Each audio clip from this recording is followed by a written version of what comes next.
Sermon sur la montagne, dans les chapitres 5 à 7, comprend 10 points. Les 3 chapitres suivants, 8 à 10, décrivent 10 miracles. Et les chapitres 11 à 18 présentent successivement 10 réactions. Cela ne peut pas être le fruit du hasard. Il y a bien une supervision divine dans la rédaction de cet évangile. Passons ces 3 groupes en revue.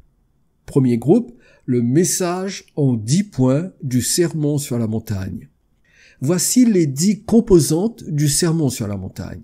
Je vous laisse le soin de lire les passages dont je préciserai les références.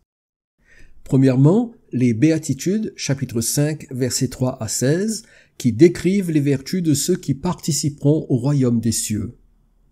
Deuxièmement, les normes morales, chapitre 5, versets 17 à 48, dans lesquelles Jésus s'oppose à la tradition des anciens. Troisièmement, les motivations religieuses, chapitre 6, versets 1 à 18, qui traitent de l'aumône, verset 1, de la prière, verset 5, et du jeûne, verset 16. Quatrièmement, le culte du matérialisme, chapitre 6, versets 19 à 24, qui oppose les richesses naturelles aux richesses spirituelles. Cinquièmement, les soucis temporels, chapitre 6, versets 25 à 34, où l'anxiété doit laisser toute la place à la confiance en Dieu. Sixièmement, le discernement relationnel, chapitre 7, versets 1 à 6, qui attire l'attention sur la condamnation hâtive des autres, verset 1, et le manque de discrétion ou de sagesse, verset 6.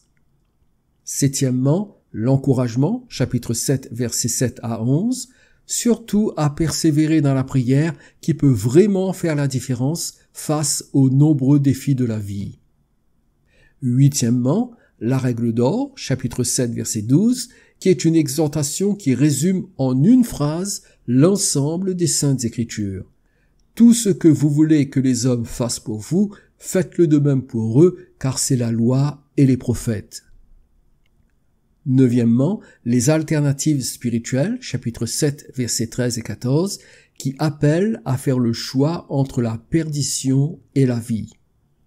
Et enfin, dixièmement, les ultimes avertissements, chapitre 7, versets 15 à 27, qui mettent en garde contre les faux prophètes, verset 15, les fausses professions de foi, verset 21, et les fausses fondations, verset 24.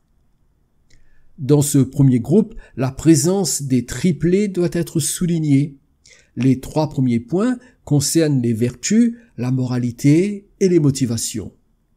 Les 3 suivants concernent les choses matérielles, temporelles et relationnelles.